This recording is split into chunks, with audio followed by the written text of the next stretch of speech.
या किल्ल्याची जन्मकहाणी इतिहासाच्या गूढ पानांमध्ये दडलेली आहे. काही जणांच्या मते हा किल्ला पहिल्यांदा बांधला आहे शातवाहनसने पहिल्या शतकामध्ये. पण हा वादाचा मुद्दा सोडला ना तर एक गोष्ट निश्चित आहे की 12व्या शतकाच्या सुमारास ही जागा देवगिरी म्हणून प्रसिद्ध होती. हे नाव उचित होतं कारण डोंगराच्या एका बाजूला खूप देवळं होती, जैन, बौद्ध आणि हिंदू धर्मीयांची. ह्या जागेत संपन्नता होती आणि तिथे यादव साम्राज्याची सत्ता होती. त्यामुळेच दिल्लीच्या सुलतानांना ह्या जागेवर हल्ले करायचा मोह झाला. त्यामध्ये पहिला होता अल्लाउद्दीन खिलजी. आणि त्यानंतर 8 शतकं उलटून गेली. 7 राजघराण्यांनी वर्चस्व गाजवलं. खिलजीनंतर आले तुघलक, बहामणी, मोगल, मराठे आणि असफजाई. ह्या किल्ल्यामध्ये असे बरेच अवशेष आहेत जे त्या काळातल्या रंगतदार कहाण्या रंगवून सांगतात.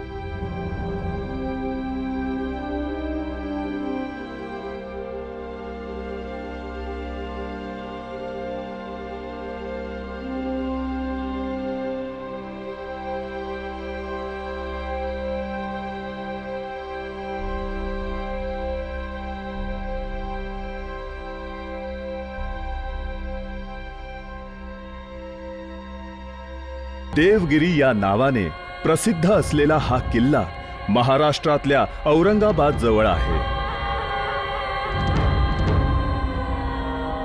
दुरून पाहिला तर हा एखाद्या भव्य बुद्ध मंदिरासारखाच दिसतो. कातळामधून कोरलेला, हिरव्या शेवाळाने मढलेला. त्याच्या प्रांगणात दिसणारी निरनिराळी बांधकामे वेगवेगळ्या कालावधींमध्ये उभारलेली आहेत. त्यातून वास्तुशिल्पकलेचं एक प्रदर्शनच भरल्यासारखं दिसतं.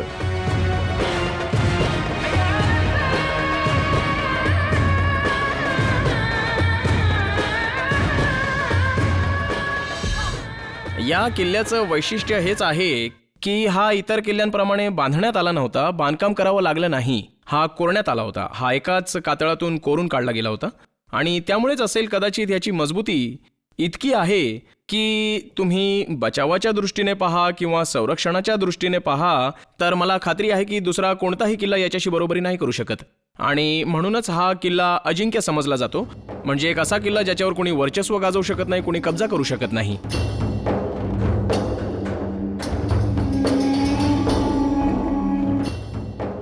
या किल्ल्याने त्याच्या 15 शतकांच्या प्रदीर्घ कालावधीत बऱ्याच आक्रमणांना तोंड दिलंय. इथे जी युद्ध झाली त्यांनी अनेकदा भारतीय इतिहासाची दिशा बदलली आहे. अल्लाउद्दीन खिलजी, मोहम्मद तुघलक, मलिक अंबर, शहाजहान आणि औरंगजेब यांनी यावर एका मागून एक हल्ले केले. जे आतमध्ये राहत होते त्यांना सोसावं लागलं, पण प्रत्येक वेळी त्यातून सावरून ते उभारीने जगायला लागले.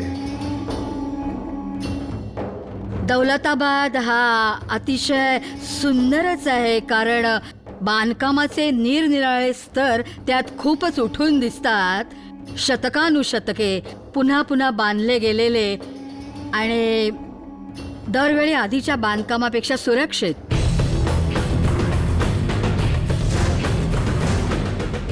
हा किल्ला कित्येक शतकांच्या कालावधीत टप्प्याटप्प्याने उभारण्यात आला. त्यात बरेच स्तर आहेत. तटबंदी सारखे वेगवेगळ्या राजांनी त्यांचं नियंत्रण सिद्ध करायला वापरात आणले. या तटबंदीच्या 4 रांगा आहेत. ज्यातली सर्वात शेवटची जी खूप जाड आहे ती मलिक अंबरनी बांधली होती. आत बाहेर ये जा करण्यासाठी बांधलेले छोटे चिंचोळे दरवाजे मोक्याच्या ठिकाणी आहेत. वेड्या वाकड्या कोनात असलेल्या वाटा शत्रूची चढाई रोखण्याचे काम करत. आकर्षक रेखाचित्रांमधून किल्ल्याची कल्पक रचना दिसते.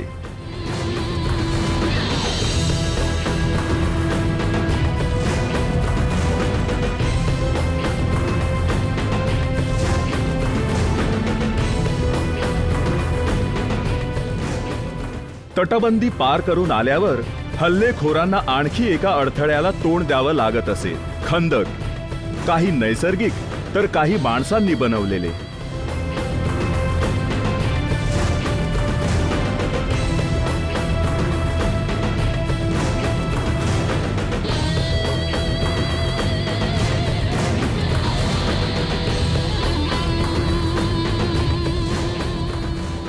नीट पहा, हा पूर्ण किल्ला म्हणजे फक्त विशाल निमुळती वेगळी अशी एक टेकडी आहे. याच्या भोवताली टेकड्या दिसत नाहीत. जरी इथे बाजूला पर्वतांच्या रांगाच रांगा दिसत असल्या तरी सुद्धा ही विशिष्ट जागा त्यांनी अशी निवडली आहे. म्हणजे पहा, अगदी जागा निवडण्यापासून ते इतके चोखंदळ होते.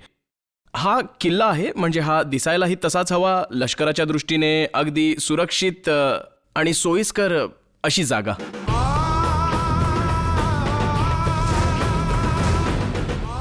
इथे 8 दरवाजे आहेत, त्यातले 2च आज वापरात आहेत. एक चिंचोळा गोंधळात टाकणारा रस्ता खऱ्या आणि खोट्या प्रवेशद्वारांच्या जाळ्यांमधून पुढे जातो.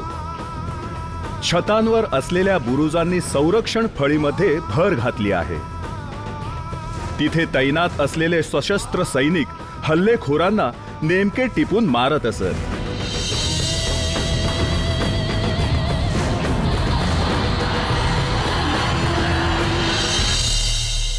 भारतातील सगळ्या किल्ल्यांपैकी दौलताबादच्या ह्या किल्ल्यावर ताबा मिळवणं खूप कठीण मानलं जात असे. निसर्गानं ह्याच्या भोवती एक संरक्षक कवच निर्माण केलंय. तिन्ही बाजूंनी हा उंच टेकड्यांनी वेढला गेलाय आणि एका गुळगुळीत कोरीव कातळावरती हा उभा आहे. अशी वदंता आहे की साप किंवा मुंगी सुद्धा वर चढू शकत नसे, मग माणूस काय. आणि एखादा वर आलाच तर त्याला 3 तटबंदीच्या रांगांना सामोरं जायला लागत असे. आणि त्यापुढे होते कृत्रिम तलाव, ज्यामध्ये रक्तपिपासू, मगरी आणि जहरीले साप आव असून बसलेले असायचे. त्याही पलीकडे एका ठिकाणी किल्ल्याचे रक्षक हे उकळत्या पाण्याचे हंडे घेऊन उभे असायचे, हल्लेखोरावर ओतायला तयार. खरंच हा किल्ला ताब्यात घेणं अतिशय अवघड होतं. यावर ताबा केवळ गद्दारीने शक्य होता. एक लाकडी पूल तुम्हाला एका प्राणघातक अडथळ्याकडे घेऊन जातो.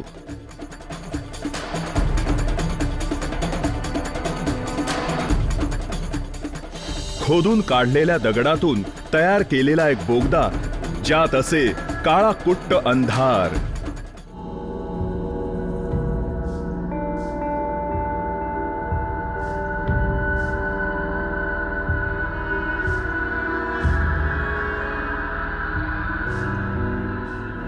पहारेकरी जे उकळलेल्या तेलाच्या मोठ्या कढाया घेऊन तिथे उभे असायचे, हल्लेखोरावर तेल ओतायला.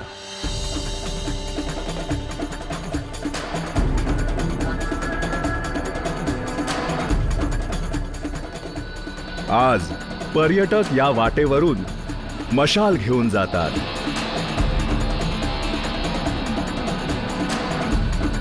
इथले फसवे रस्ते तुम्हाला अरुंद गल्ल्यांमधून घेऊन जातात किंवा मग अशा ठिकाणी जिथून तुम्ही तलावांमध्ये पडू शकता.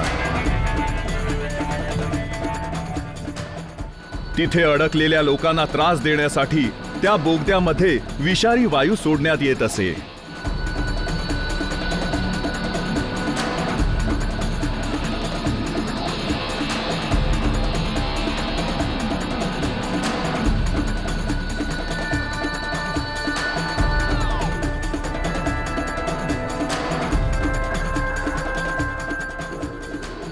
हा रस्ता निघतो एका छतावर, जिथला बाहेर पडण्याचा मार्ग एका लोखंडी झाकणाने बंद करण्यात आला आहे.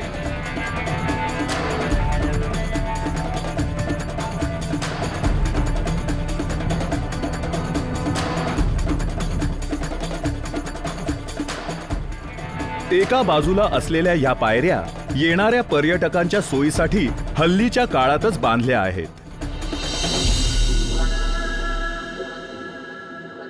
आपण 800 वर्ष प्राचीन वास्तू पाहतोय आणि ही खरंच मन भांबावून सोडणारी वास्तू आहे. आर्किटेक्ट म्हणून तर मी कधी कधी पूर्ण वेडावूनच जातो हे सगळं पाहून. सकाळी वेगळी दिसते, दुपारी वेगळी दिसते, संध्याकाळी वेगळीच दिसते. तकतनके दाता तुम हो दक्कन के सार्वभौम सुखदाता भाग्य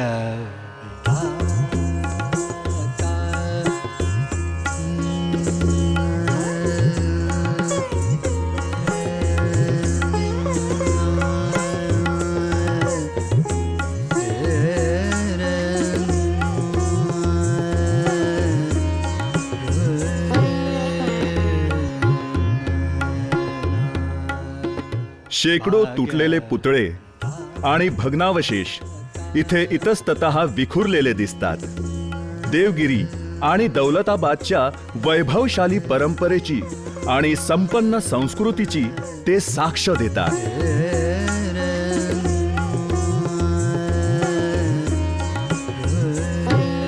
देवगिरीचा किल्ला हा त्या किल्ल्यांपैकी एक आहे जो केवळ युद्धाचे डावपेच किंवा युद्धातली हारजीत याबद्दलच सांगत नाही, तर यादव साम्राज्यातल्या सांस्कृतिक परंपरेबद्दलही बरंच सांगतो. या भागातल्या कलाकारांसाठी तो एक सोनेरी काळ होता. प्रसिद्ध साहित्य, संगीत, रत्नाकर सारखे गायक आणि संगीतकारांसाठी संगीताचे बायबल मानला जाणारा ग्रंथही याच काळातला. महान संगीतकार गोपाळ नायक यांनी बरेच नवीन राग निर्माण केले. त्यातल्याच एका महत्वाच्या रागाचं नाव याच किल्ल्यावरून देण्यात आलं आहे, राग देवगिरी बिलावल.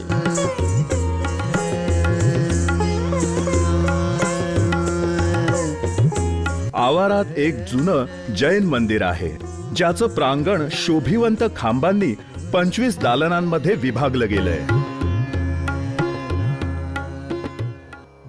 या भव्य मंदिराचं पुढील काळात एका मशिदीमध्ये रूपांतर झालं आणि म्हणूनच इथे आपल्याला घुमट आणि कमानी सुद्धा पाहायला मिळतात. स्वातंत्र्यानंतर इथे भारत मातेचा पुतळा उभारण्यात आला. आज ते भारत माता मंदिर म्हणून ओळखले जाते.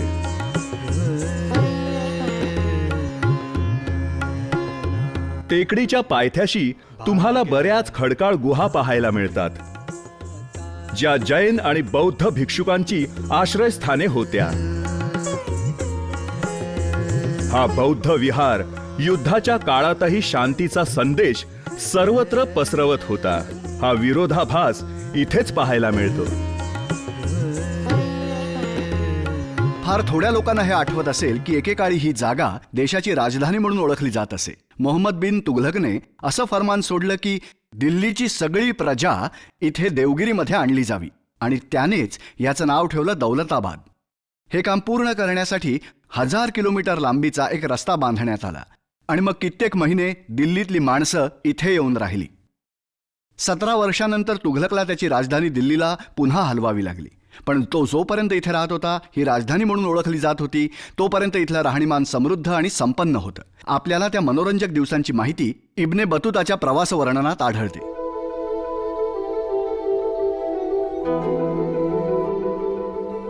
हा किल्ला आज मोहम्मद शाह तुघलक याचे स्मारक म्हणून उभा आहे, जो अनेकांसाठी एक जुलमी राजा म्हणून ओळखला जायचा.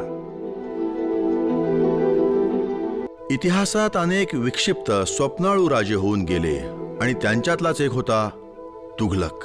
त्याला त्याच्या ताब्यात असलेलं जग बदलायचं होतं आणि तसं करताना त्याला नवीन योजना आखायच्या होत्या, नवीन गोष्टी आणायच्या होत्या आणि सगळे त्याला वेडा म्हणायचे. तो एक असा माणूस होता ज्याला त्या काळात समजून घेतलंच गेलं नाही, कारण त्याचं एक स्वप्न होतं आणि तो कधीच समाधानी नव्हता. अशा माणसांना जे प्रत्यक्षात मिळालेलं असतं त्यात कधीच समाधान मिळत नाही.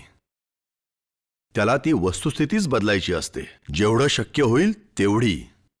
काही वेळा यश मिळतं, काही वेळा नाही.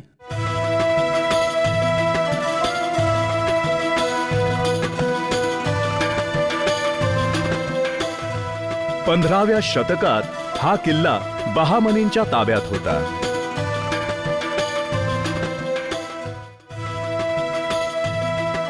एका बहामनी सुलतानाने गुजरातवर मिळालेला विजय साजरा करण्यासाठी 65 मीटर्स उंचीचा चांद मिनार बांधला.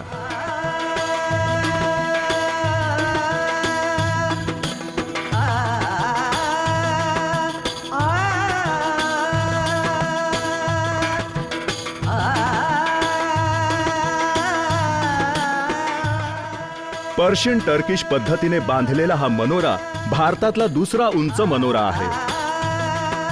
33 मीटर्सपेक्षा जास्त व्यास असलेल्या चांद मिनारचा उपयोग गरज पडल्यास टेहळणीसाठी करण्यात येत असे.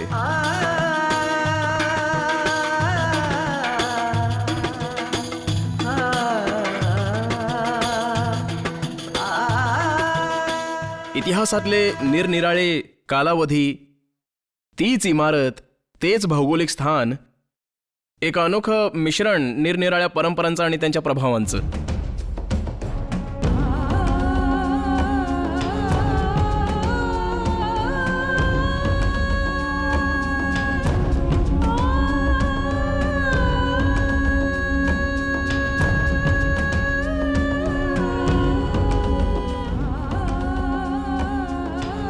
हा महाल चीनी महाल म्हणून प्रसिद्ध आहे, कारण त्याच्या भिंतीवर रंगीत चायनीज लाद्या लावलेल्या होत्या.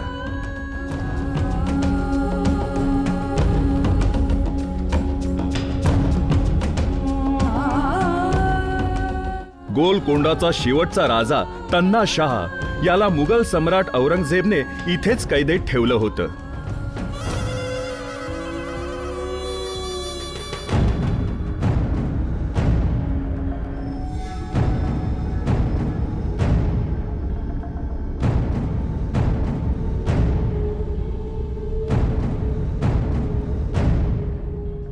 जेव्हा औरंगजेबने हा किल्ला ताब्यात घेतला तेव्हा त्याने किल्ल्याची संरक्षण फळी अधिक मजबूत करण्यासाठी चारी दिशांना फिरवता येतील अशा मोठ्या तोफा इथे मोक्याच्या ठिकाणी ठेवायचे आदेश दिले.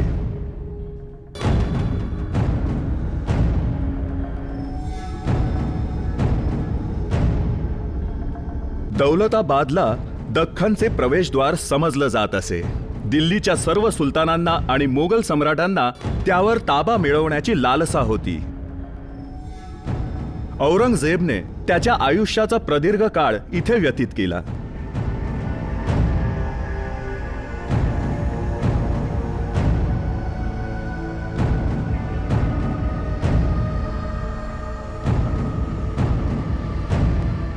इथे येणाऱ्या पर्यटकांना मुख्य आकर्षण आहे इथली एक मोठी तोफ किला-ए-शिकंद, किल्ल्यांची विध्वंसक.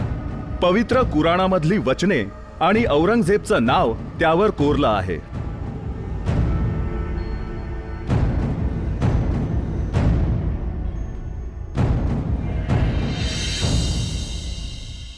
मोगल सम्राट औरंगजेबचं दौलताबादच्या किल्ल्याबरोबर खास नातं होतं. तो तरुण असताना त्याच्या वडिलांनी शहाजहान यांनी त्याची देवगिरीचा राज्यपाल म्हणून नेमणूक केली. त्या काळात त्याचा हा किल्ला आणि आजूबाजूच्या इतर प्रदेशावर ताबा मिळवायला अनमोल वाटा होता. औरंगजेबानेच ही तोफ इथे ठेवली आहे, जिचं नाव आहे किला-ए-शिकंद. शत्रूला दहशत वाटावी ह्या अपेक्षेतून तोफेला हे नाव देण्यात आलं होतं. औरंगजेब ह्या जागेच्या प्रेमात पडला होता. मृत्यूनंतर इथेच दफन करण्याच्या इच्छेमुळे जवळच खुलदाबादमध्ये त्याचं थडगं आहे. इतक्या मोठ्या सम्राटाचं हे थडगं त्याच्या मानाने साधंच आहे. मोगल सम्राट औरंगजेबचं त्याच्या शेवटच्या इच्छेनुसार इथे दफन करण्यात आलं. त्या शुभ्र थडग्याभोवताली बांधलेल्या संगमरवरी भिंती खूप वर्षांनंतर लॉर्ड कर्झनने बांधल्या आहेत. तुम्ही अलीगड मुस्लिम लायब्ररीमध्ये गेलात तर तिथल्या हस्तलिखित विभागात तुम्हाला कुराणाची एक प्रत मिळेल, जिचं लिखाण व्यक्तिशः औरंगजेबाने स्वतःच्या हाताने केलं.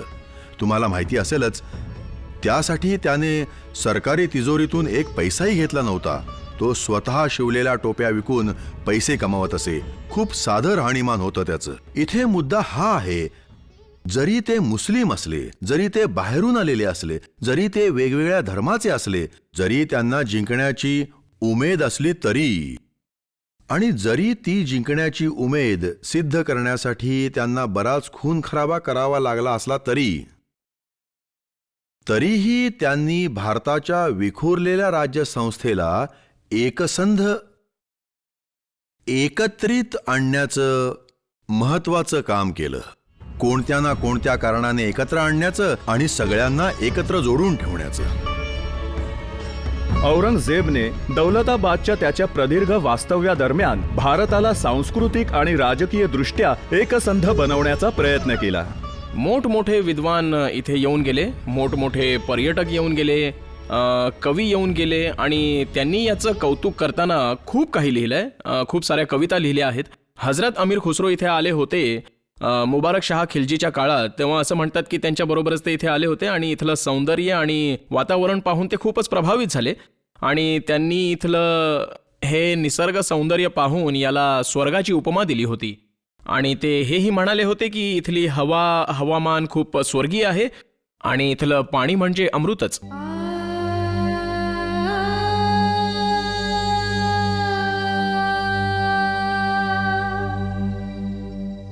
इथल्या आरोग्यवर्धक हवामानाचा आणि संपन्नतेचा हल्लेखोरांना मोह झाला. इतिहासकारांच्या म्हणण्यानुसार अल्लाउद्दीन खिल्जीने या किल्ल्यातून 600 मण सोने, 700 मण चांदी, 2 मण हिरे जवाहिरे आणि मौल्यवान खडे लुटून नेले. इतक्या श्रीमंतीमुळे पारडे त्याच्या बाजूला झुकायला मदत झाली आणि दिल्लीचे तख्त काबीज करण्याची त्याला संधी मिळाली.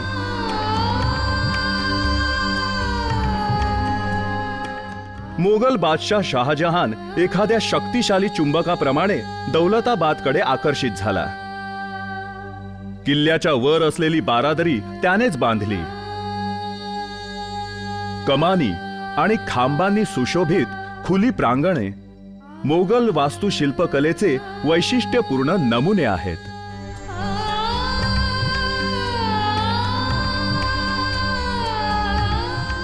तुम्ही वास्तुशिल्पकलेचे विद्यार्थी असाल किंवा रचनाशास्त्राचे विद्यार्थी असाल, कोणत्याही स्तरावरच्या व्यक्तीसाठी ही जागा म्हणजे खरंच नेत्रसुखद मेजवानी आहे.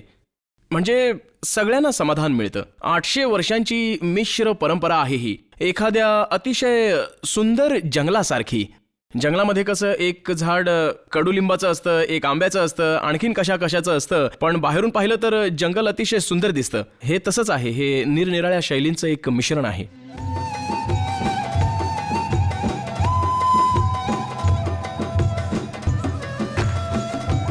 जेव्हा हा किल्ला अहमदनगरच्या निजामशाही सुलतानांच्या अधिपत्याखाली होता, त्याने रंगीन महालाची निर्मिती केली. नाजूक कमानी आणि सुशोभित खिडक्यांचे अवशेष एकेकाळी सुंदर असलेल्या, भरभराटीस आलेल्या आणि संपन्न असलेल्या त्या वास्तूची कहाणी सांगतात.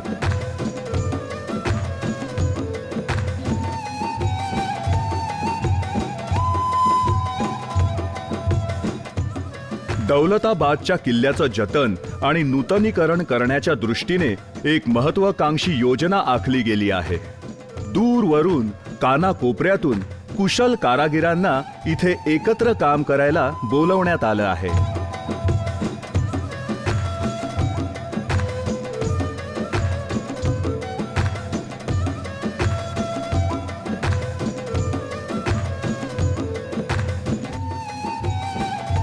माझ्या मते सरकार हे काम करू शकणार नाही. एनजीओंना पुढाकार घ्यावा लागेल आणि नागरिक, सामान्य नागरिक जर स्वतःहून अशा स्मारकांसाठी काही करणार नसतील, पुढाकार घेणार नसतील, योगदान देणार नसतील, तर ही स्मारकं आपल्या मुलांच्या आयुष्यातून कायमची नाहीशी होतील.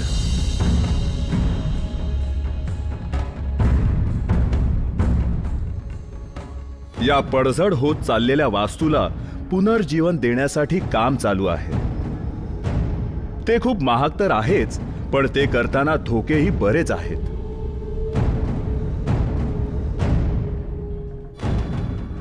या किल्ल्याशी निगडीत असलेल्या आठवणी केवळ युद्धांच्या, विजयाच्या आणि पराजयाच्याच नाहीत, तर त्या कहाणी सांगतात संपन्नतेच्या, शांतीच्या संदेशाच्या, एका अशा काळाच्या ज्यात संगीताचे सूर आसमंतात पसरत आणि नेत्रदीपक स्मारकांची निर्मिती होत असे. हा किल्ला एक अमूल्य राष्ट्रीय ऐतिहासिक वास्तू आहे आणि त्याचं जतन करण्याच्या जबाबदारीला आपल्याला झटकता येणार नाही.